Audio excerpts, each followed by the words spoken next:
আসসালামু আলাইকুম। আরো একটি নতুন ক্লাসে সবাইকে স্বাগতম। আজকে ক্লাস নম্বর ১৬। আ আজকে আলোচনা করা হবে এই ক্লাসে Microsoft Word এর বেসিক কিছু কাজ। যে কাজগুলো আমরা এক্সেল প্রোগ্রাম শুরু করার ক্ষেত্রে অবশ্যই মাস্ট। এগুলো জানতেই হবে, না জানলে নয়। সেজন্য আজকে বেসিক কিছু দেখা হবে। আশা করি আগামী দিনের এই কাজগুলো করতে সুবিধা হবে।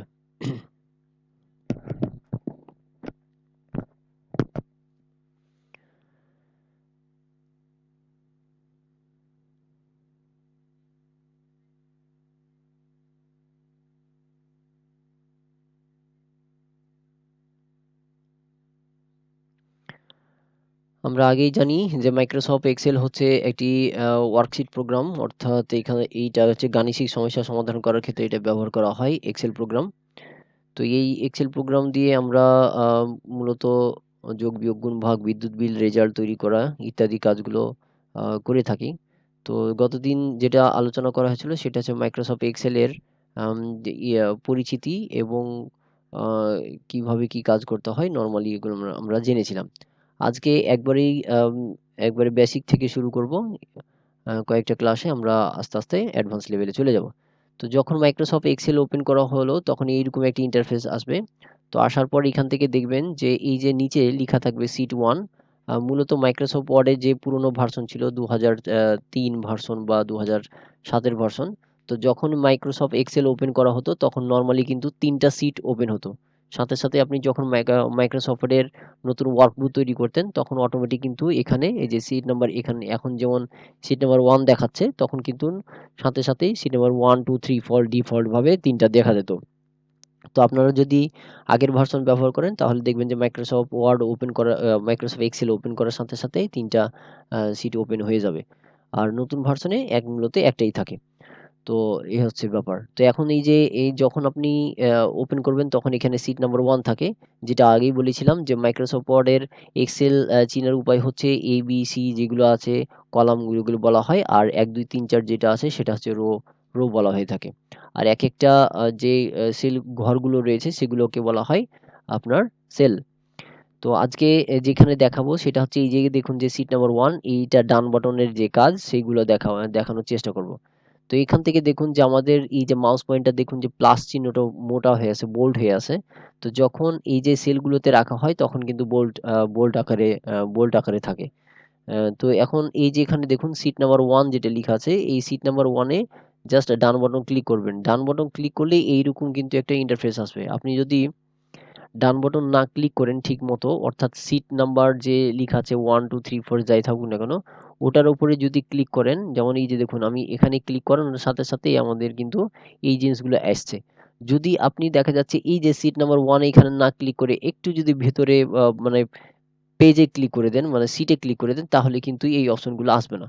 তো অবশ্যই খেয়াল রাখবেন। যেমন আমি দেখুন যে এখানে একটু ভিতরে ক্লিক করে দিচ্ছি ডান বাটন ক্লিক করলে দেখুন অন্য অপশনগুলো চলে আসছে। তো অবশ্যই খেয়াল রাখবেন। নতুনদের ক্ষেত্রে একটু অসুবিধা হয় যে আপনি এক জায়গাতে ক্লিক করতে যেয়ে আরেকটা জায়গায় ক্লিক করে দিচ্ছেন। তো অবশ্যই যেমন সিট নাম্বার 1, 2, 3, 4 যাই থাকুক না কেন, এখানে যখন ডান বাটন ক্লিক করবেন এইরকম একটি ইন্টারফেস আসবে। আসার পর এখান থেকে ইনসার্ট এ ক্লিক করতে হবে। ইনসার্ট এ ক্লিক করার পর এইরকম একটি ইন্টারফেস আসবে। তো Microsoft Excel মূলত আমরা যেটা আ নাম জানি সেটা হচ্ছে যখন এক্সেলটা ওপেন করা হয় তখন এখানে নাম থাকে ওয়ার্ক বুক।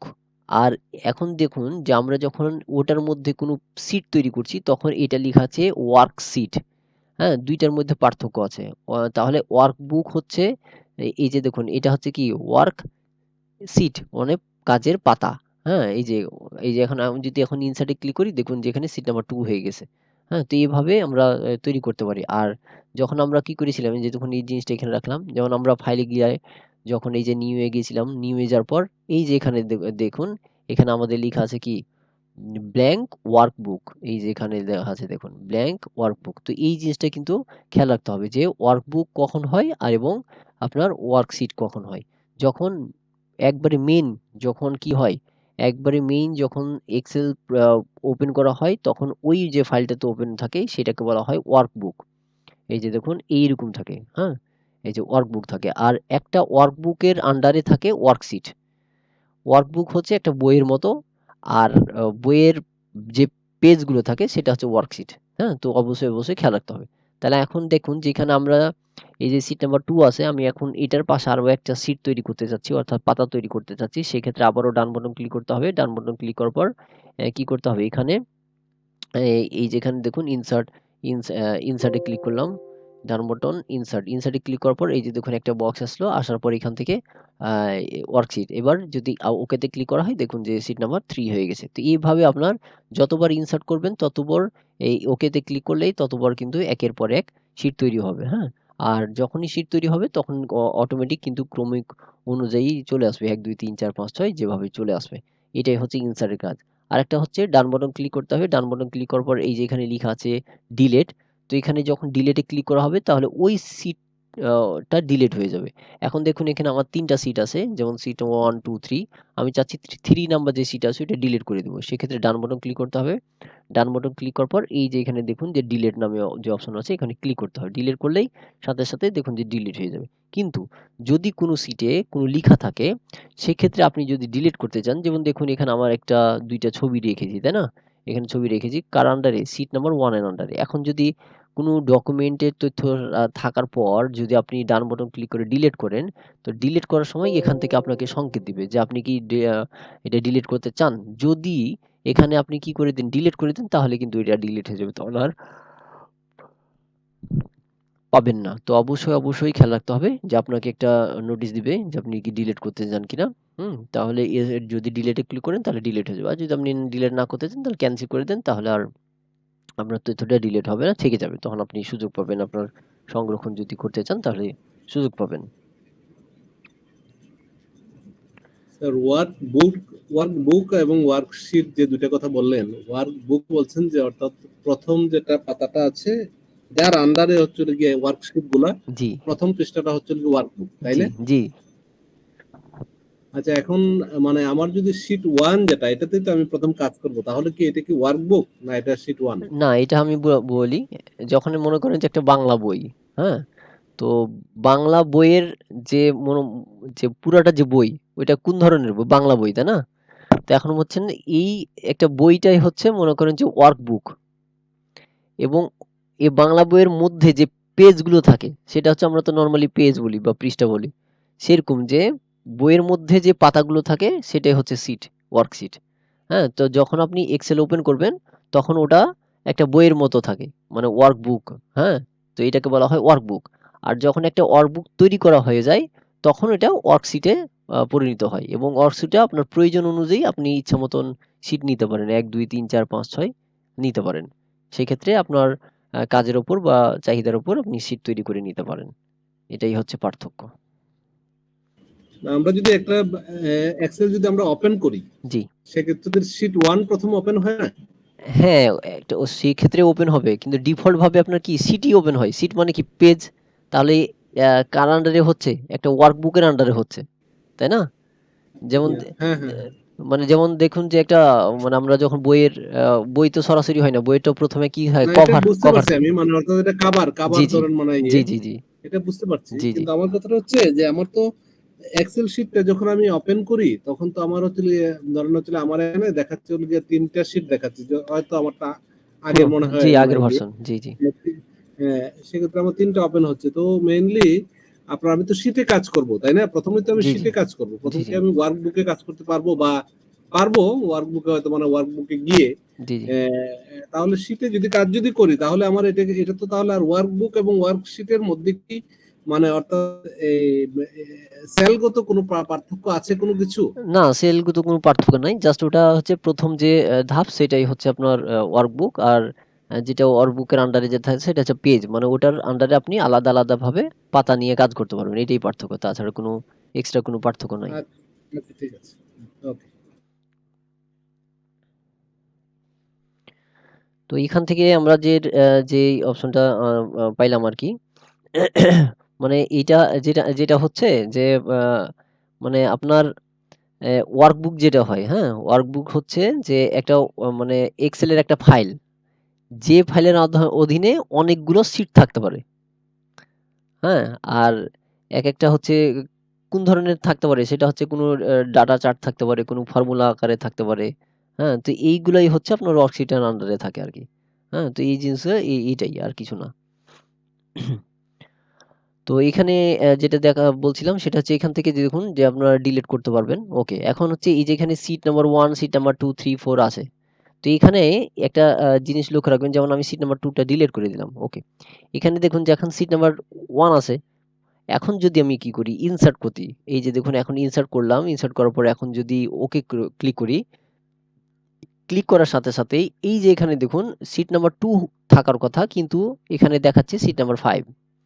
কিসের জন্য 5 দেখাচ্ছে? সেটা হচ্ছে যে মাইক্রোসফট এক্সেলে যখন আপনি একটা শীট তৈরি করবেন, মানে একটা ওয়ার্কবুক তৈরি করার পর যখন একটা শীট তৈরি করবেন, সেই শীট যদি ডিলিট করে ফেলে দেন, তখন লাস্ট যে পর্যন্ত শীট ডিলিট করেছেন অটোমেটিক কিন্তু সে কাউন্ট করতে থাকবে। তো আমি যেহেতু ইতিমধ্যে ৪ টে শীট তৈরি করে ফেলেছি, এখন যদি আমি ওইগুলোতে ডিলিট করে ফেলেছি। এখন যদি নতুনভাবে আবারও শীট তৈরি করতে চাচ্ছি তখন কিন্তু পরবর্তী কাউন্ট করছে। এই যে দেখুন শীট নাম্বার 5। তো এইভাবে কিন্তু এরকম থাকতে পারে।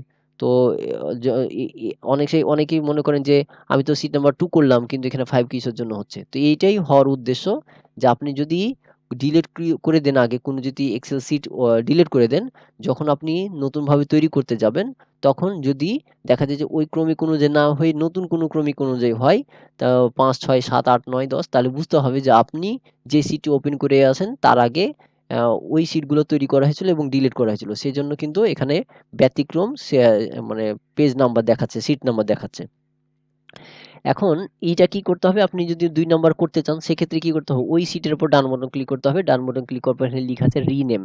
এই রিনেম এ ক্লিক করবেন। রিনেম এ ক্লিক করার পর এখান থেকে দেখবেন যে ওই লিখাটা কিন্তু হালকা বোল্ড আকারে হয়ে গেছে। এবার আপনি যে নামে রাখতে চাচ্ছেন সেই নামে ক্লিয়া সিলেক্ট করে এটাকে নাম চেঞ্জ করে দিবেন। মনে করেন যে আমি এখানে নাম দিলাম ইনফো। ওকে। এবার এন্টার প্রেস করলাম অথবা ফাঁকা জায়গাতে যদি ক্লিক করেন তাহলে দেখবেন যে ওটার নামটা কিন্তু এটা চেঞ্জ হয়ে গেছে। দেখুন সিট নাম্বার 2 ছিল যেটা বা 6 ছিল সেটা কিন্তু চেঞ্জ হয়ে গেছে। এটা নামটা থাকলে একটু সুবিধা হচ্ছে কি যে আপনি কোন ধরনের কোথায় ডাটা রাখছেন সেটা কিন্তু আপনি খুব সহজেই কি করতে পারবেন? মানে খুঁজে পাবেন, হ্যাঁ? যেমন আমি এখানে সিট নাম্বার 1 আছে। এখন যদি মনে করেন যে সিট নাম্বার 1 এ আ আ কোনো ক্লায়েন্টের নাম থাকলো, কোনো তথ্য থাকলো আপনি তো খুঁজে বুঝতে পারবেন না যে যতক্ষণ পর্যন্ত না ক্লিক করবেন। সেক্ষেত্রে আপনি এখানে নামটা উল্লেখ করতে পারেন। যেমন সিট নাম্বার 1 এ আমি এখানে রাখলাম যে অ্যা অ্যাড্রেস লিখলাম। এখন ফাঁকা জায়গায় ক্লিক করলাম। দেখুন যে অ্যাড্রেস হয়ে গেছে। তাহলে আমি বুঝতে পারছি যে সিট নাম এই অ্যাড্রেসে হয়তো অ্যাড্রেসই আছে তথ্য। ইনফোতে হচ্ছে যে ইনফরমেশন আছে। তো আমি এখান থেকেই ইচ্ছা মতন আমরা সিট নামগুলো দিতে পারি। আরেকটা সমস্যা হয় সেটা হচ্ছে আপনি যদি আম মনে করেন যে আমি একটা এই যে প্লাস চিহ্ন আছে আমরা তো ডান বাটন ক্লিক করে যে এখানে দেখবেন ইনসার্ট এ ক্লিক করলাম অটোমেটিক এখান থেকে কিন্তু ওয়ার্কশিট আসছে ওকে করলেই শিট তৈরি হয়ে যাচ্ছে। এছাড়াও আরেকভাবে করা যায় সেটা হচ্ছে এই যে এখানে দেখবেন যে প্লাস চিহ্ন আছে, হ্যাঁ? লাস্টে এই যে প্লাস চিহ্ন দেখতে পাবেন। কিন্তু নতুন যে মাইক্রোসফট এক্সেল আছে, পুরনো যে মাইক্রোসফট এক্সেল আছে, এখানে প্লাস চিহ্ন দেখবেন না। ওখানে দেখবেন যে একটা ছোট্ট একটা চারকোণা একটা বক্স আছে এবং ফুলের মতো একটা প্রতীক আইকন দেখতে পাওয়া যায়, হ্যাঁ? ওটাও হচ্ছে একটা আ ইনসার্ট তৈরি করার পদ্ধতি আরকি, হ্যাঁ? তাহলে পুরনো যে মাইক্রোসফট এক্সেল ভার্সন আছে সেটা হচ্ছে এইখানে দেখবেন একটা ছোট্ট একটা চারকোণা একটা বক্স থাকবে এবং একটা ছোট্ট একটা ফুলের মতো একটা আইকন থাকবে, হ্যাঁ? এটা হচ্ছে পুরোনো ভার্সনের ক্ষেত্রে। আর নতুন ভার্সনের ক্ষেত্রে জাস্ট প্লাস চিহ্ন থাকবে। ওখানে ক্লিক করলে নতুন একটা তৈরি হয়ে যাবে। সেক্ষেত্রে আপনাকে ডান বাটন ক্লিক করতে হবে না। যতবার প্লাসে ক্লিক করবেন ততবার দেখুন খুব দ্রুত তৈরি হয়ে যাচ্ছে। মানে এখানে আমাকে কি করতে হচ্ছে ডান বাটন ক্লিক করার পরে ইনসার্ট যাতে হচ্ছে, একটা ডায়ালগ বক্স আসছে, সিলেক্ট করতে হচ্ছে, তারপর ওকে করতে হচ্ছে। তারপরে মানে পেজগুলো তৈরি হচ্ছে, সিটগুলো তৈরি হচ্ছে। তো আপনি যদি একবারে প্লাসে ক্লিক করেন অথবা ওই আইকনটার উপর ক্লিক করেন তাহলে সরাসরি আপনার সিটটা তৈরি হয়ে যাবে। তো এভাবে এ খুব সহজেও সিট তৈরি করা যায় ইনসার্ট করার চাইতে। এখন হচ্ছে যে এই যে বললাম যে রিনেম, এখন এই যে এখানে দেখুন একবার আমি নেম যদি দেওয়া হয়ে যায় যেমন হচ্ছে ইনফো একবার দিয়ে ফেলেছি। আমি যদি আবারও কি করি এখানে আবার রিনেম করে আবারও একই নামে দিতে চাই তখন যখন ইন্টার প্রেস করবেন তখন কিন্তু হবে না। এই যে লিখা আছে দেখুন অলরেডি টেকেন লিখা আছে। অর্থাৎ আপনি যে নামটি প্রয়োগ করেছেন বা আমি যে নামটি দিয়েছি সেটাও অলরেডি আছে। এই যে দেখুন অলরেডি টেকেন লিখা আছে মানে ইতিমধ্যে গ্রহণ করে নিয়েছে এই নামটা। এই যে দেখুন আগে কি ছিল এখানে ইনফো আবার নতুনভাবে আবার ইনফো দিতে চাচ্ছি, যার কারণে আমাকে এখানেই আবারও মেসেজ দিচ্ছে যে অলরেডি টেকেন, মানে এই নামটা গ্রহণ করেছে। যখন এরকম থাকবে তখন বুঝবেন যে এই নামটা ইতিমধ্যে আছে। তখন কি করবেন, আপনার যদি খুবই প্রয়োজন হয় ওই নামটা দেওয়ার, সেক্ষেত্রে আপনি কি করবেন, ওই নামের শেষে 1 2 3 4 কোনো কিছু দিয়ে দিবেন, তাহলে হয়তো ওইটা ব্যতিক্রম হবে এবং নামটাও আপনি দিতে পারবেন। তো এইভাবে আপনি নাম দিতে পারবেন এক্সেল সিটের। ওকে, ডান বাটন ক্লিক করার পর এই হচ্ছে মুভ অর কপি। যেমন এখানে দেখুন যে আমাকে এই যে সিটগুলো আমরা তৈরি করছি, অবশ্যই কিন্তু খেয়াল রাখতে হবে যে আমার সিটের নামগুলো কি কি আছে। যেমন এখানে ইনফো আছে, ইনফো ওয়ান আছে, সিট নাম্বার 8 10 11 9, অ্যাড্রেস। এই যে এখন যদি আমি চাই যে এই যে এখান থেকে যে আমাদের যে ইনফো নামে যে অপশনটা আছে, এই যে ধরেন ইনফো ওয়ান, আমি এই ইনফোটাকে এখান থেকে উঠিয়ে দিয়ে আমি 9 এর পাশে রাখবো, হ্যাঁ? বা 10 এর পাশে রাখবো, এরকম যদি করতে করতে চাই, সেক্ষেত্রে আমরা কিভাবে করতে পারবো? মানে স্থানান্তর করব। সেক্ষেত্রে ওই শিটের উপর ডান বাটন ক্লিক করতে হবে। ডান বাটন ক্লিক করার পর এখান থেকে এই যে মুভ অর কপিতে ক্লিক করবেন। ক্লিক করার পর এখান থেকে একটা ডায়ালগ বক্স আসবে। এই যেখানে দেখুন ডায়ালগ বক্স চলে এসেছে, এবং এই ডায়ালগ বক্সে আপনার যতগুলো আপনি সিট তৈরি করে রেখেছেন সব সিটের কিন্তু এখানে নাম অলরেডি থাকবে। অর্থাৎ এখানে যে নামগুলো আছে সেই সিটের নামগুলোই কিন্তু এই যে এখানে শো করছে। হ্যাঁ? এখানে শো করছে। এখন আমি আম কোথায় ক্লিক করেছি? এই যে এখানে ক্লিক করেছি, অর্থাৎ ইনফো যেটা আছে সেখানে ক্লিক করেছি। এখন এই ইনফোটা আমি কার পাশে রাখবো? সেটা কিন্তু আপনাকে খেয়াল রাখতে হবে যে কার পাশে রাখবো। তো এইজন্য যেটা করতে হবে যে ইনফোটা আপনি যার পাশে রাখবেন। মনে করেন যে আমি এখানে লিখবো সিট নাম্বার 9 এ, 9 এর পাশে। তাহলে এখান থেকে আমাকে যে সিটটা 9 এ ক্লিক করতে হবে। ক্লিক করার পরে এখন যদি ওকেতে ক্লিক করি, তাহলে দেখুন যে এই যে সিট নাম্বার 1 যেটা ইনফো যেটা ছিল সেটা যে ১ম এ ছিল বা ২য় তে ছিল, সেটা কিন্তু এই যে 9 এর পাশে চলে এসছে। তো এভাবেই স্থানান্তর করা যায়। আবারও দেখাই, যেমন এই যে অ্যাড্রেস যেটা আছে এই অ্যাড্রেসটা আমি একবারে ফার্স্ট এ নিয়ে আসবো। কার পাশে নিয়ে আসবো? এই যে ইনফোর পাশে। সেজন্য ওইটার উপর ডান বাটন ক্লিক করার পর মুভ অর কপিতে ক্লিক করলাম। ক্লিক করার পর আবারও ডায়ালগ বক্স আসবে, যেটার পাশে রাখতে চাই, ইনফোর পাশে রাখতে চাই। এবার ওকে। ওকেতে ক্লিক করার সাথে, সাথে দেখুন এই যে অ্যাড্রেসটা একবারে লাস্টে ছিল, ফার্স্টে চলে গেছে। হুম? আরেকভাবে করা যায়, সেটা হচ্ছে যেমন দেখুন ফার্স্টে যে এখন অ্যাড্রেসটা আছে ওটা একবারে লাস্টে নিয়ে নিয়ে যাব। সেক্ষেত্রে কি করতে পারি? ডান বাটন ক্লিক করতে হবে। ডান বাটন ক্লিক করার পর এখান থেকে আ দেখুন যে মুভ অর কপি লিখা আছে। এখান থেকে লিখা আছে এই যে দেখুন এই ডায়ালগ বক্সের সব লাস্টে লেখা আছে move or move to int, এই যে এখানে অপশন আছে। আপনি যদি move to int A click করেন একেবারে কি হবে? লাস্টে চলে যাবে। এই যে দেখুন লাস্টে চলে গেল। আর আরেকভাবে করা যায়, আপনি যদি একই কোনো মানে একই কোনো মানে আ কোনো ডায়ালগ বক্স যদি মনে করেন যে একবারে লাস্টে নিয়ে নিয়ে যেতে চান, কিন্তু ডাবল করে নিয়ে যেতে না। সেক্ষেত্রে আবার ডান বাটন ক্লিক করতে হবে। ডান বাটন ক্লিক করার পর মুভ ওভার কপি। এই যে এখানে লিখা আছে দেখুন, আমি যেখানে এই যে ক্রিয়েট এ কপি লিখা আছে, ক্রিয়েট এ কপি, হ্যাঁ? এখানে ক্লিক করার পর এখন যদি ওকে করি, তাহলে দেখবেন যে আমার আগেরটাও থাকলো এবং একই তথ্য কিন্তু আরেকটা চলে এসেছে। যেমন এই যে দেখুন ইনফো 1 আ কি ছিল এই যে এখানে ইনফো 1, এই ইনফো 1 যখন আমি মুভ টু কপি করলাম তখন কিন্তু একই জিনিস, একই সিট কিন্তু আরেকটা তৈরি হয়ে গেছে এবং নতুন আরেকটা নামে তৈরি হয়ে গেছে। তো এইভাবেও আমরাও কি করতে পারি? এই সিটগুলো মুভ অর কপি করতে পারি। হ্যাঁ? খুব সহজেই। আমার কি স্ক্রিন দেখা যাচ্ছে? হ্যাঁ, দেখা যাচ্ছে। ওকে, ঠিক আছে। তো এভাবে সুন্দরভাবে এটা মানে করা যায় মুভ অর কপিতে। তারপর হচ্ছে আমি যেকোনো একটা সিটের উপর ডান বাটন ক্লিক করলাম। তারপর হচ্ছে ভিউ কোড। ভিউ কোড হচ্ছে যে আপনি যদি কোনো প্রোগ্রাম বা কোড ব্যবহার করে আপনি এই সিটকে ডিজাইন করতে চান, এই সিটকে প্রটেক্ট করতে চান, এই সিটকে নতুন ফর্মুলা দিতে চান, সেক্ষেত্রে আপনি কিন্তু এই ভিউ কোড ব্যবহার করতে পারেন। তো যেহেতু এটা প্রোগ্রামিং এর কাজ, আমরা এটা দেখব না। তারপরেও যদি আপনি চান এটা দেখার জন্য, আমি অত প্রোগ্রামিং এর কোডগুলো বুঝি না। হ্যাঁ? তো অনেক আগে করেছিলাম। এখন আর তেমন মনে নাই। তো এই যে ভিউ কোড যেটা আছে, এই ভিউ কোড ব্যবহার করেও এই প্রোগ্রামগুলো আপনি এক্সেল শিটের মধ্যে প্রয়োগ করতে পারেন। তারপরে এখন একটা সহজ পদ্ধতি আছে, ChatGPT এসছে। ওখান থেকে আপনি যদি যেটা চান সেটা ব্যবহার করেও আপনি কোডগুলো ব্যবহার করতে পারেন। তো আমি অবশ্যই কোনো এক সময় দেখিয়ে দেব। ছোট, ছোট যে কোডগুলো ব্যবহার করে এক্সেল শিটে প্রয়োগ করতে হয় সেটাও আমি দেখিয়ে দেব এক সময়। তারপরে হচ্ছে যে প্রোটেক্ট সিট, এই প্রোটেক্ট শীটে ক্লিক করলেই দেখবেন যে আপনার এরকম একটা ইন্টারফেস আসবে। আসার পর এখান থেকে আপনি কোন শীটগুলো প্রোটেক্ট করতে চান সেইখানে এখানে কিন্তু আপনি উল্লেখ করতে পারবেন। এখানে দেখুন অনেকগুলো কিন্তু চেক মার্ক দেওয়া আছে। আপনি যদি মনে করেন শুধুমাত্র রো ইনসার্ট মানে লক করব, ফর্মুলা লক করতে চান, আপনি ডিলিট করতে যেন না পারে কলাম, এগুলো বিভিন্ন ফরম্যাট আছে। আপনি ইচ্ছা মতন আপনার লক করতে পারেন। তো আমি এখানে উপরে ২ টাই রাখলাম। অর্থাৎ এখানে কোনো কিছুই যেন মানে কাজ না করতে পারে আরকি, হ্যাঁ? তো এইজন্য এখান থেকে আমি উপরে টিক দিতে রাখলাম এবং পাসওয়ার্ড দিব। আমি 1 দিলাম। এবার ওকে। আবারও এখানে বলছে রি-এন্টার পাসওয়ার্ড। আবারও 1 দিলাম। এবার ওকে। ওকে করার পর এখন দেখুন আমি যদি ট্যাপ করি দেখবেন যে ট্যাপ হবে না। এই যে এখানে মেসেজ দিচ্ছে। এই যে ট্যাপ হবে না। আবারও যদি আমি এখানে দেখুন যে আ কোনো কিছু যদি ডিলিটও করতে যাই, যদি কোনো কিছু লিখা থাকতো ডিলিট করতে যেতাম, তাও কিন্তু এখানে ডিলিট করতে দিত না। তো এইজন্য এটাকে প্রোটেক্ট করা ভালো।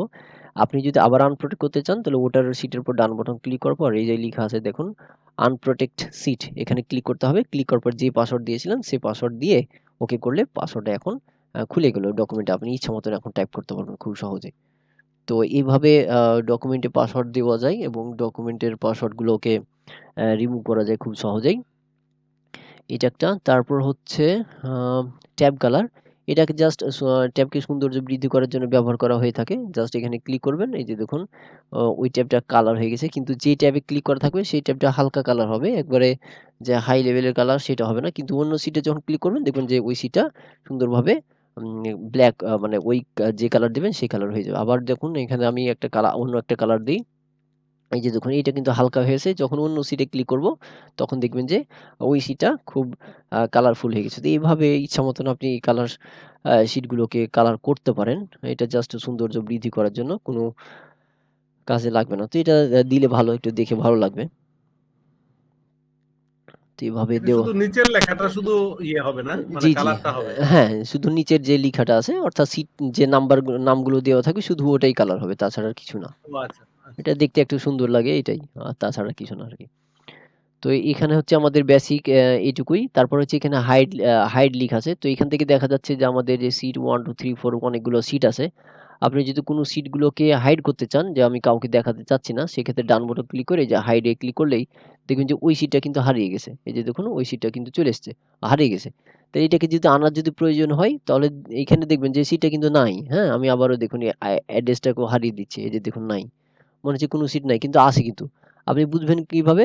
যেকোনো একটা সিটের উপর ডান বাটন ক্লিক করলে এই যে দেখুন আনহাইড লিখা আছে। এই আনহাইড এ ক্লিক করলেই আপনার এই যে এখানে আপনাকে সংকেত দিবে যে আপনি কোনগুলো আপনি আনহাইড করতে চান, হ্যাঁ? তাহলে এই অ্যাড্রেসে ক্লিক করলেন ওকে। দেখবেন যে আবার চলে আসলো। তো যারা একটু এক্সপার্ট বা যারা জানে সেই বিষয়টা আবার কিন্তু আপনারা হাইড করা থাকলে আবার নিয়ে আসতে পারবে।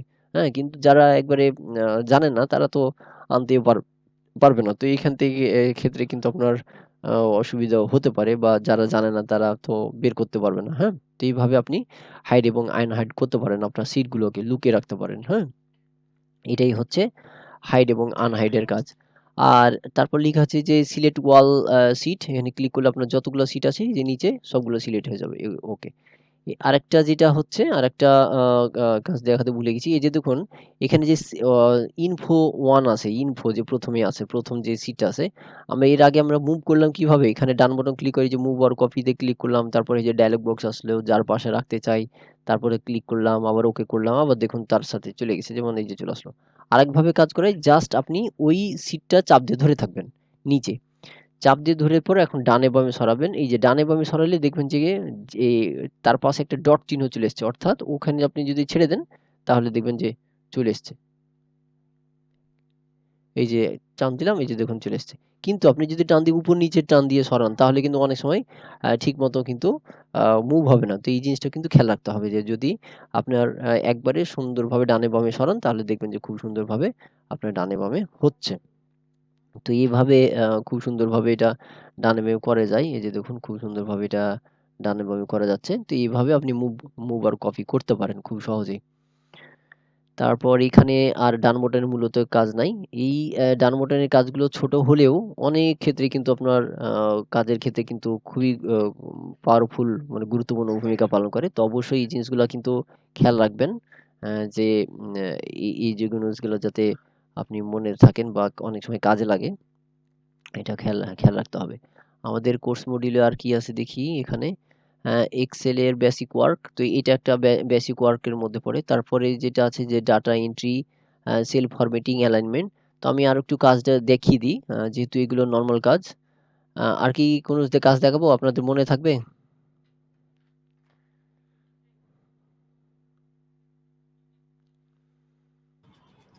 হ্যাঁ, দেখানো যায় তো। হ্যাঁ, ঠিক আছে। তাহলে এখানে দেখুন যে আমাদের কিছু বেসিক কাজগুলো আমরা আরো দেখি। সেটা হচ্ছে এখানে যে এই যে সিট নাম্বার 1 বা এ বি সি ডি অনেকগুলো আছে। তো এখান থেকে আমরা কাজ করব, সেটা হচ্ছে এক্সেলে একটা মজার জিনিস, যদি কোনো সূত্র প্রয়োগ করেন, একবার কষ্ট করে সূত্র প্রয়োগ করেন, তাহলে কিন্তু বারবার এই কষ্ট করে সূত্র প্রয়োগগুলো করতে হয় না। তো এক্সেলে একটা বাধ্যতামূলক হচ্ছে সমান চিহ্ন। সমান চিহ্ন না হলে কম্পিউটার বুঝতেই পারবে না বা এক্সেল প্রোগ্রাম বুঝতেই পারবে না যে এটা একটা প্রোগ্রাম বা আপনি একটা ফর্মুলা প্রয়োগ করছেন। তো এখন হচ্ছে যে দেখুন আমি একটা টাইপ করব, যেমন ধরেন এখানে আমরা টাইপ করলাম যে ধরেন রোল টাইপ করলাম। এখন ফাঁকা জায়গাতে ক্লিক করে এই যে রুলটা টাইপ করলাম, টাইপ করার পর যখন আপনি ওই সেলটাতে ক্লিক করবেন, ক্লিক করার পর এখান থেকে কিন্তু একটা ফিল হ্যান্ডেল দেখতে পাবেন। এই যে এখানে যে কালো যে ডট চিহ্ন রয়েছে এটাকে বলা হয় ফিল হ্যান্ডেল। তো মাউস পয়েন্টার যখন আপনি ওই সেলের মাঝে নিয়ে আসবেন তখন দেখবেন যেটা বড় হয়ে গেছে, মানে বোল্ড হয়ে আছে। কিন্তু যখন আপনার ওই প্লাস চিহ্নটা একবারে ওই ডটের এখানে নিয়ে আসবেন, ফিল হ্যান্ডেল নিয়ে এখানে নিয়ে আসবেন, তখন দেখবেন যে প্লাস চিহ্নটা একবারে আহ, মিহি হয়ে গেছে। হ্যাঁ, এবার আপনি যদি টান দেন দেখবেন যে এভাবে কিন্তু একই তথ্য অন্য সেলে কিন্তু অটোমেটিক কিন্তু কি হয়ে যাচ্ছে, কপি হয়ে পেস্ট হয়ে যাচ্ছে। হ্যাঁ, মানে বারবার আর টাইপ করতে হবে না। যেমন দেখুন যে আমি নরমালি ওয়ান টাইপ করলাম, ফাঁকা জায়গায় ক্লিক করলাম। এবার এখান থেকে এই যে যদি টান দিই তাহলে দেখবেন ওই শব্দটা বা ওই ওয়ার্ডটা বা ওই সংখ্যাটা অটোমেটিক কিন্তু পরের সেলে চলে আসবে। তো এইভাবে আমরা খুব সহজেই এক্সেল থেকে অন্য সেলের একই তথ্য বারবার যদি প্রয়োজন হয় সেক্ষেত্রে আমরা ডাবল করতে পারি। এটা একটা হলো। আর আরেকটা আমি একটু দেখাই। যেমন হচ্ছে সূত্র অনুযায়ী যদি করতে চান, ফর্মুলা অনুযায়ী, তো আরেকভাবে যেটা করা যায়, যেমন দেখুন যে আমি 1 টাইপ করলাম। 1 টাইপ করার পর ফাঁকা জায়গায় ক্লিক করলাম। এখন এখানে ২ ভাবে করা যায় সিরিয়াল নাম্বার। আমি যদি মনে করেন যে এই যে আমি নরমালি এখানে যে করলাম যে 1 টাইপ করলাম, এখানে 1 টাইপ করলাম। এবার টান দিলাম, অটোমেটিক কি হচ্ছে ১, ২, ৩, ৪ হওয়ার কথা ছিল। কিন্তু কি প্রতিটা সেলে কিন্তু 1, 1 হয়ে আছে। তো আরেকভাবে সিরিয়াল নাম্বার করা যায়। সেটা হচ্ছে যে এই যে 1 অ্যা A1 যে আমরা ক্লিক করলাম এটাকে ২ টাকে সিলেক্ট করব এভাবে। ২ টা সেলকে সিলেক্ট করার পর এখন যদি এই যে ফিল হ্যান্ডেলটিকে টান দেওয়া হয়, তাহলে দেখবেন যে প্রতিটা আ সেলের কিন্তু নাম্বার ক্রমিক অনুযায়ী নাম্বার হচ্ছে। কিন্তু আমরা এখানে কিন্তু ২ টা একটা সেল কিন্তু ফাঁকা থাকছে। এই যে দেখুন, একটা সেল কিন্তু ফাঁকা, মানে ক্রমিক অনুযায়ী হচ্ছে কিন্তু একটা সেল ফাঁকা থাকছে। এখন আবারও দেখাই কাজটা। ২ টা সেলকে সিলেক্ট করলাম। সিলেক্ট করার পরে এখন যদি আমি এখান থেকে টান দেই, তাহলে দেখবেন যে এই যে ক্রমিক অনুযায়ী হচ্ছে। কিন্তু এই যে আপনার সাইড দিকে যখন টান দিচ্ছি ঠিকই কিন্তু দেখুন একটার পর একটা কাউন্ট হচ্ছে। কিন্তু যখন এভাবে টান দিচ্ছি তখন কিন্তু একটা সেল কিন্তু ফাঁকা থাকছে। তো যদি একটা সেল আরেকটা সেলের মানে সমান আকারে আম নাম্বারগুলো নিতে চান সেক্ষেত্রে কি করতে হবে? জাস্ট ক্লিক করবেন, ফিল হ্যান্ডেলে যেতে হবে। কিবোর্ড থেকে ওয়ালটা চাপ দিয়ে কন্ট্রোল চাপ দিয়ে ধরে থাকতে হবে। যখন আপনি কন্ট্রোল চাপ দিবেন তখন কিন্তু দেখবেন মাউসের পাশে প্লাস চিহ্ন চলে আসবে। যদি প্লাস চিহ্ন না আসে তাহলে বুঝবেন যে আপনার ক্লিক করা হয়নি। হ্যাঁ? প্লাস চিহ্ন আসলে আপনি বাম বাটন চাপ দিয়ে টান দিবেন। যতটুকু টান দিবেন ততটুকু দেখেন ক্রমিক নম্বর চলে এসেছে। এখন যে দিক থেকে টান দিবেন জাস্ট আপনি কন্ট্রোল চাপ দিয়ে টান দিবেন, সেদিক থেকে দেখবেন যে সেই ক্রমিক অনুযায়ী পরবর্তী কিন্তু চলে আসছে। তো এটা একটা এক্সেল এর একটা মজার জিনিস। একবার সূত্র প্রয়োগ করলে বারবার আপনাকে আর কষ্ট করতে হবে না। তো এইভাবে করা যায়। তারপর হচ্ছে আমরা যেমন ধরেন জানুয়ারি লিখলাম। হ্যাঁ? জানুয়ারি লিখার পর এখন যদি আমরা কি করি ফিল হ্যান্ডেল দিয়ে টান দিই, তাহলে দেখবেন যে জানুয়ারি, ফেব্রুয়ারি, মার্চ, এপ্রিল যতটুকু টান দিবেন, যেই দিক থেকে টান দিবেন অটোমেটিক কিন্তু সেই দিক থেকে কাউন্ট করবে। আপনি যদি বিপরীত দিক থেকে টান দেন, তাও কিন্তু দেখবেন যে এই যে অটোমেটিক কিন্তু এখানে আ সেই অনুযায়ী নামটা চলে আসছে। এটা মজার একটা জিনিস। তারপর হচ্ছে অনেক সময় অনেক ক্যালেন্ডারে থাকে যে জানুয়ারি, ফেব্রুয়ারি পুরো না লিখে সংক্ষেপে লিখা আছে জান, মন, প্রাণ ইত্যাদি, ইত্যাদি। তাই না? তাহলে এখানে আমি সংক্ষেপে জান লিখলাম, জেএন। এবার এইটাকে যদি টান দেই নিচ দিকে দেখবেন যে এই যে জানুয়ারি, ফেব্রুয়ারি, মার্চ, এপ্রিল সংক্ষেপে ৩ টা লিটার চলে এসছে। তো এইভাবে আমরা খুব সহজেই এই জিনিসগুলা আমরা সূত্র ছাড়াও এই বেসিক যে কাজগুলো সেগুলো কিন্তু হয়ে যায়। হ্যাঁ? এগুলা বিশেষ করে আমাদের যখন ক্যালেন্ডার বা আ কোনো কিছু ডকুমেন্ট এন্ট্রি করার প্রয়োজন হবে ডেট অ্যান্ড বার্থ তখন কিন্তু এগুলা প্রয়োজন হবে। হ্যাঁ? যে আপনার অটোমেটিক ক্লিক করলেই ড্রাগ করলেই অটোমেটিক চলে আসবে। ওকে। এবার আরেকটা দেখাই, যেমন এখানে হচ্ছে যে এখানে আমি রোল লিখলাম। এখন এই যে A1 যে লিখলাম যে রোল, ওকে? এবার হচ্ছে আমি চাচ্ছি যে এই যে মানে A1 এ যে রোল লিখেছি সেই রোল লিখাটা আমি চাচ্ছি যে এখান থেকে তো আছেই ভালো কথা, এই জিনিসটা এখানে যেন চলে মানে থাকে। তাহলে আমরা যদি নর্মালি এটা দেখে দেখে টাইপ করি, যেমন হচ্ছে দেখুন যে রোল নাম্বার টাইপ করলাম, ওকে, দেখুন যে খুব সহজেই A1 আর D1 অটোমেটিক চলে আসছে। হ্যাঁ, তো এখানে হচ্ছে যে আমি যদি এখানে মনে করেন যে এখন আহ, আহ, এখানে ধরেন অ্যাড্রেস লিখলাম। এই যে দেখুন অ্যাড্রেস চেঞ্জ করলাম ঠিকই, কিন্তু দেখবেন যে অটোমেটিক কিন্তু আমাদের অ্যাড্রেসটা চেঞ্জ করেছি ঠিকই, কিন্তু আমাদের এই রোলটা কিন্তু থেকে গেছে। মানে এটা চেঞ্জ হয়নি। কিন্তু আমি যদি এখানে একটা কাজ করতাম যে আমার এই সেল থেকে তথ্যগুলো যেন এই সেলে কানেক্ট হয়ে থাকে, সংযোগ স্থাপন করে থাকে, তাহলে এইটা যদি পরিবর্তন করি অটোমেটিক যেন আমাদের আরেক সেলে পরিবর্তন হয়ে যায়। সেক্ষেত্রে যেটা করতে হবে সেটা হচ্ছে এক্সেলে যেটা বললাম যে এক্সেলে সমান চিহ্ন হতে বাধ্যতামূলক, সমান না হলে আপনার এক্সেল বুঝতে পারবে না যে এটা একটা ফর্মুলা। তো আমরা এখানে ক্লিক করলাম, ক্লিক করার পর এখানে সমান দিলাম। সমান দেওয়ার পর এখন হচ্ছে আমাদের খেয়াল রাখতে হবে যে আমাদের কোন সেলের তথ্যগুলো নিতে চাই। তাহলে আমরা তথ্যগুলো নিতে চাই কোথায়? এই যে A1, অর্থাৎ এ নাম্বার কলামের ১ নম্বর রো, তাই না? তাহলে এই সেল নাম্বারটা হচ্ছে A1। তাহলে এখান থেকে আমাদের কি করতে হবে? সংযোগ দিতে হবে। এই যে এখানে সংযোগ দিতে হবে। তাহলে সমান চিহ্ন দিয়ে এই সেল নাম্বারটা জাস্ট আমাকে উল্লেখ করে দিতে হবে। অর্থাৎ এই সেলটা উল্লেখ করে দিতে হবে। তাহলে এখান থেকে চলে আসবে। তাহলে এখানে দিলাম A1। A1 ট্যাপ করার সাথে সাথেই আপনাকে এখানে লক্ষ্য রাখতে হবে যে ওই সেলটা সিলেক্ট হয়েছে কিনা। যদি সিলেক্ট না হয় তাহলে বুঝবেন যে হয়নি।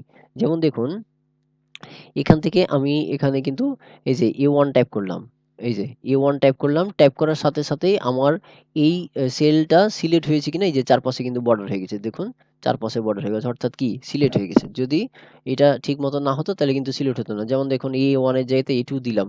তেমন দেখুন যে আমাদের এই কানেক্ট হওয়ার কথা ছিল অ্যাড্রেসে, কিন্তু কানেক্ট হয়েছে কোথায়? এই যে পরেরটাতে।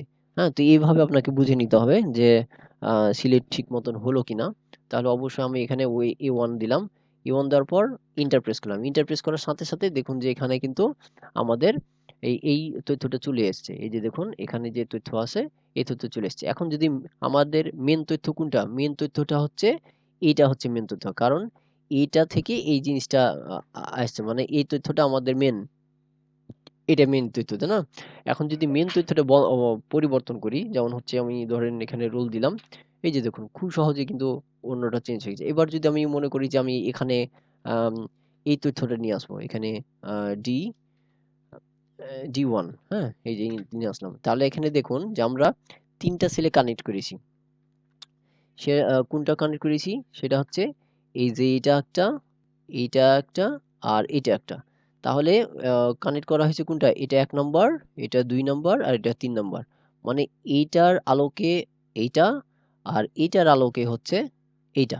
তাহলে এটা যদি পরিবর্তন ১ নম্বর যদি পরিবর্তন করি ২ নম্বর পরিবর্তন হবে, আর ২ নম্বর পরিবর্তনকে দেখে ৩ নম্বর পরিবর্তন হবে। তাহলে এখন দেখুন আমি এখানে আবারও অ্যা দিচ্ছি, অ্যাড্রেস দিলাম। এই যে দেখুন ৩ টা কিন্তু পরিবর্তন হয়ে গেছে।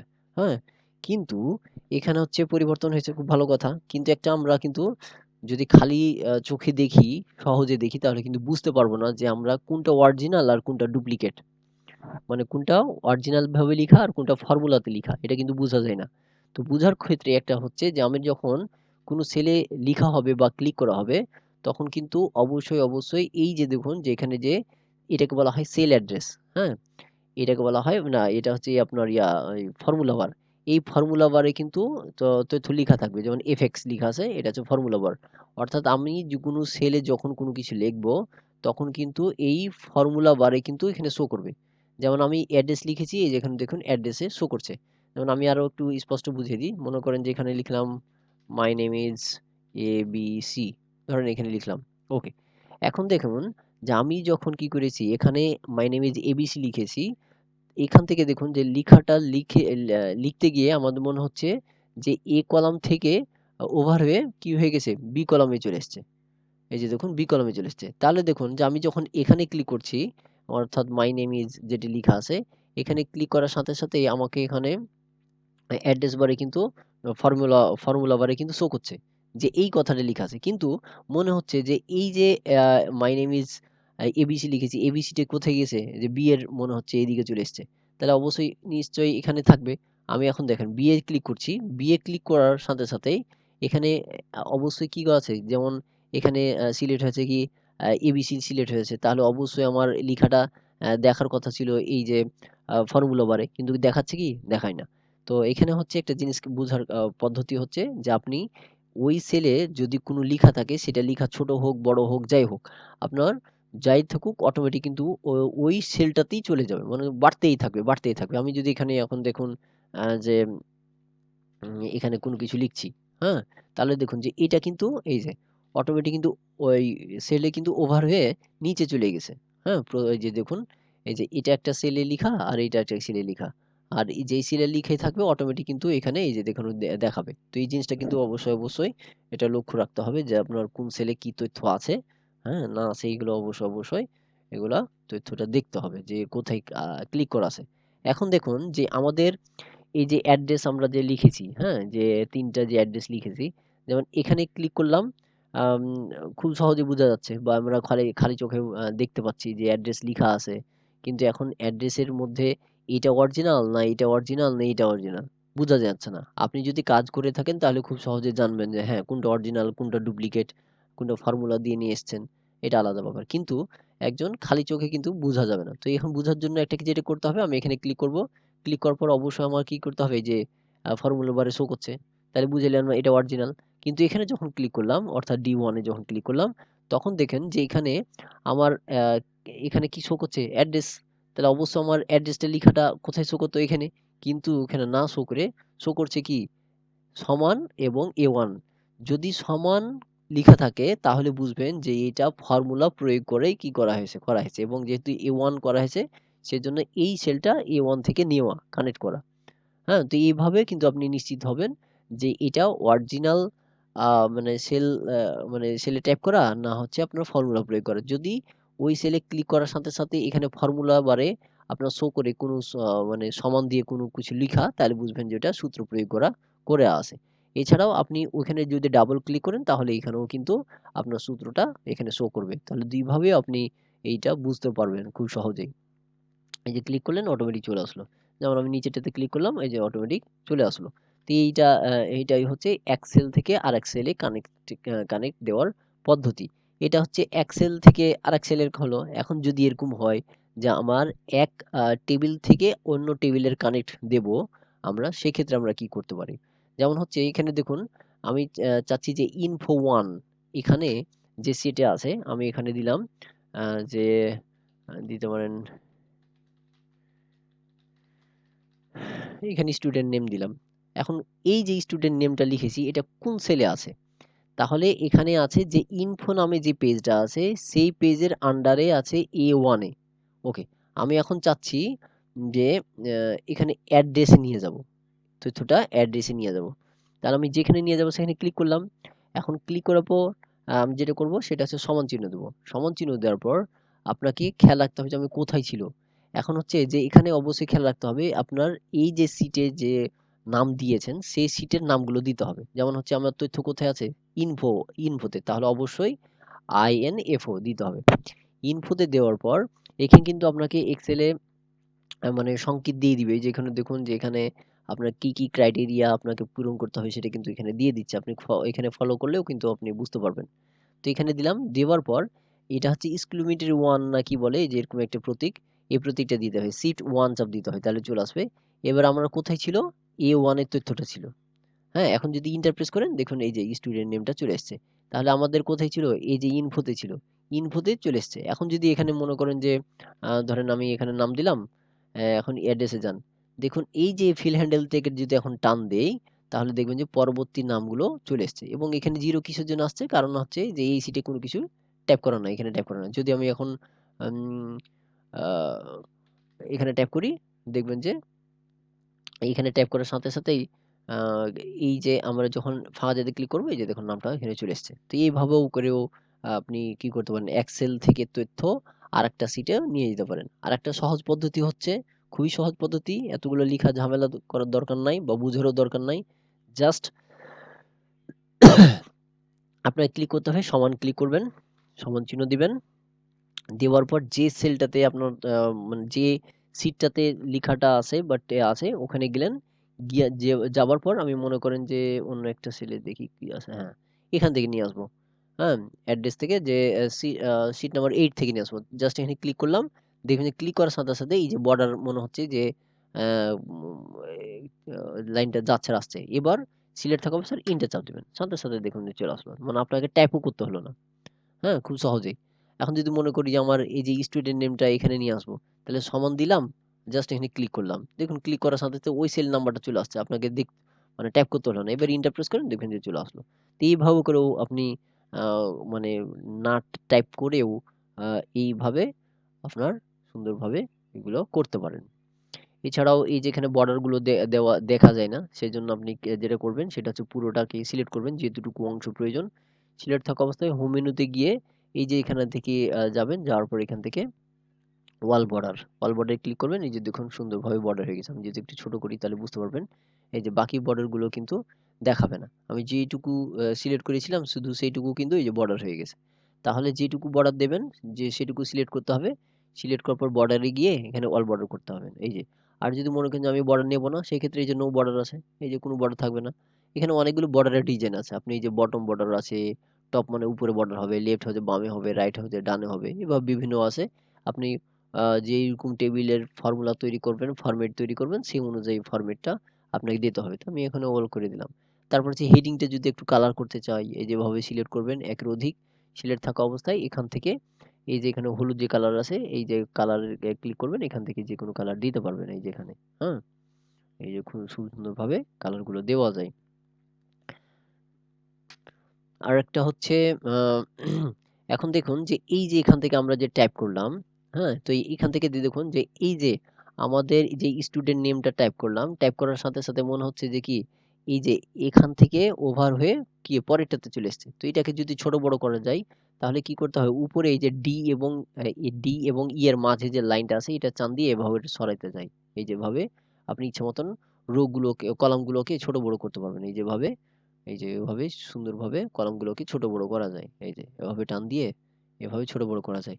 তো আরেকটা ভাবে করা যায় সেটা হচ্ছে আপনার যদি কলামগুলো ছোট থাকে জাস্ট ওই সেলে ২ সেলের মাঝামাঝিতে কার্সর পয়েন্টার রেখে ডাবল ক্লিক করবেন। সাথে সাথে দেখবেন যে এই যে যতটুকু লিখা থাকবে অটোমেটিক কিন্তু ততটুকু আপনার এটা ছোট বড় হয়ে যাবে। আপনাকে এভাবে ইচ্ছা মতন টান দিতে হবে। যেমন দেখুন অ্যাড্রেসটা আমি ছোট করে দিলাম একবারে। তো এটাকে কি করব? একবার ডি এবং সি এর মাঝামাঝিতে একবারে উপরে হেডিং এ যেতে হবে। দিয়ে ডাবল ক্লিক করতে হবে। সাথে সাথে দেখুন চলে আসছে। মানে এটা হচ্ছে কি যে এটা যদি ছোট থাকে আপনাকে কি করতে হবে? প্রয়োজন অনুযায়ী এভাবে টান দিয়ে ছোট বড় করতে হয়।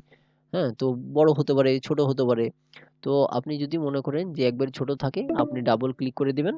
তাহলে সাথে সাথে দেখবেন যে আ একবারে পরিমাণ মতন লিখা যতটুকু, কনটেন্ট যতটুকু ততটুকু আপনার সেলগুলো কিন্তু বড় হয়ে যাবে। হুম?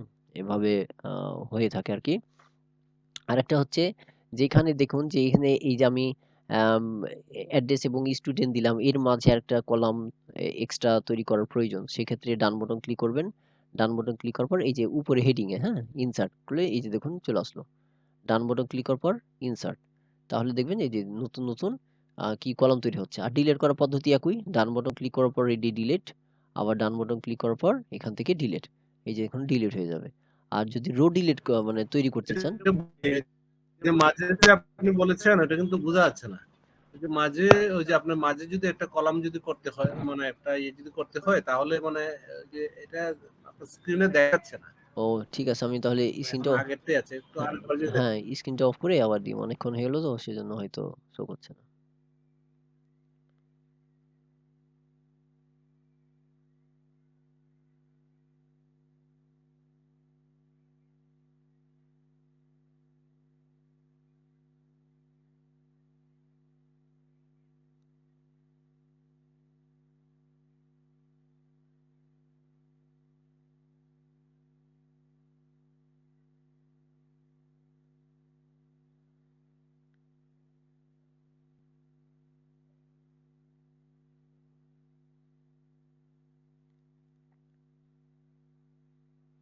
এখন কি দেখা যায় স্ক্রিন? ওকে। এখনো আসে নাই, আসছে। হ্যাঁ, এখন আসছে। তো এখন দেখেন যে এই যে অ্যাড্রেস এবং স্টুডেন্ট যে নাম লেখা আছে আমার ২ কলামের মাঝে এক্সট্রা একটা কলাম তৈরি করার প্রয়োজন। সেক্ষেত্রে উপরে যে হেডিং থাকবে ABCD যেটা থাকবে সেটার আপনি যেটুর নিতে চান সেইটার উপর ডান বাটন ক্লিক করবেন। ডান বাটন ক্লিক করার সবসময় আপনার খেয়াল রাখবেন ইনসার্ট করলে কিন্তু বাম দিকে আ মানে আ কলাম তৈরি হয়। এই যে দেখুন। সবসময় খেয়াল রাখবেন যেখানে ক্লিক করবেন তার বাম দিকেও হয়। তাহলে অবশ্যই খেয়াল রাখবেন যে আপনি কোন দিকে নিবেন। ও এটা এমএস ওয়ার্ডের মতো সিস্টেম। জি, জি, MS ওয়ার্ডের মতো। অনেক আচ্ছা মিল আচ্ছা আছে। আচ্ছা। আপনার প্রায় 80% অনেক টুল মিল আছে, হ্যাঁ? শুধু এই যে এখানে ফর্মুলা গুলো একটু বেশি প্রয়োগ করতে হয় এটা। কিন্তু আপনার বেসিক কাজগুলো অনেকগুলো একই। আবারও ডিলিট করার জন্য ডান বাটন ক্লিক করে ডিলিট। তাহলে এখান থেকে ডিলিট হয়ে যাবে। এই যে এখানে ডান বাটন ক্লিক করার পর ডিলিট হয়ে যাবে। আর যদি রো ডিলিট মানে কম বেশি করতে চান তাহলে এই যে এখানে 11, 12 বা 1, 2, 3, 4 যেটি লেখা আছে ওটার উপর ডান বাটন ক্লিক করবেন। ডান বাটন ক্লিক করার পর ইনসার্ট করলেই যে দেখুন উপরে তৈরি হয়ে গেছে। হ্যাঁ? তো এভাবে আবার ডিলিট করলে একই পদ্ধতি ডান বাটন ক্লিক করার পর ডিলিট। ওকে। তাহলে এভাবে ডিলিট হয়ে যায়। আর এটা যেটা হয় যে আপনি যদি কোনো কনটেন্ট টাইপ করেন, আ সে টাইপ করার পরে এখানে সিলেক্ট করলাম। ধরেন আমি ডিলিট করব। এখানে কিবোর্ড থেকে চাপ দিলেই ডিলিট হয়ে যাচ্ছে বা ব্যাক স্পেস চাপ দিলে ডিলিট হয়ে যায়। কিন্তু কিছু ক্ষেত্রে আপনি যদি সিলেক্ট থাকা অবস্থায় ব্যাক স্পেস চাপ দেন বা ডিলিট চাপ দেন দেখা যাচ্ছে পুরা আপনার লিখা ডিলিট না হয়ে পুরা আপনার দেখা যাচ্ছে কলাম ডিলিট হয়ে বসে আছে। যেমন দেখুন আমি এখান থেকে ডিলিট চাপ দিচ্ছি। কিন্তু কি একটাই ডিলিট হচ্ছে। কিন্তু বাকিগুলো তো ডিলিট হচ্ছে না। হ্যাঁ? অন্য লেখাগুলো তো ডিলিট হচ্ছে না। তো এরকম অনেক সময় সমস্যা হতে পারে। তো সেক্ষেত্রে আপনি কি করবেন? সিলেক্ট থাকা অবস্থায় ডান বাটন ক্লিক করে এই যে ক্লিয়ার লেখা আছে দেখুন, ক্লিয়ার কনটেন্ট। হ্যাঁ? তাহলে দেখবেন যতগুলো লিখা আছে সব ক্লিয়ার হয়ে যাবে। মানে এরকম কিন্তু কাজ করার সময় এরকম সমস্যা পড়বেনই। হ্যাঁ? যে দেখবেন যে একবার ব্যাক স্পেস চাপ দিয়েছি ঠিকই ডিলিট হচ্ছে। আ বা ডিলিট চাপ দিচ্ছি ঠিকই ডিলিট হচ্ছে। কিন্তু কিছু সময় পুরা কনটেন্ট গুলো ডিলিট হচ্ছে না। সেক্ষেত্রে আপনি আ সহজ পদ্ধতি একভাবে না হলে অন্য পদ্ধতিতে করতে হবে। সিলেক্ট থাকা অবস্থায় ডান বাটন ক্লিক করবেন। ডান বাটন ক্লিক করার পর এখানে ক্লিয়ার কনটেন্ট এ ক্লিক করলে ওটা ডিলিট হয়ে যাবে। তো এই ছিল অ মূলত আজকের বেসিক মাইক্রোসফট এক্সেল এর কাজ। ২ টা ক্লাস একসাথে আজকে কোর্স মডিউলে করে দিলাম। এই যে ফরম্যাটিং আরো আছে, অ্যালাইনমেন্ট এর আরো আছে। একসাথে অতগুলো দেখালে মনে থাকবে না। তো আজকে এইটুকুই নিয়ে আলোচনা করি। ভিডিওটা অফ করি।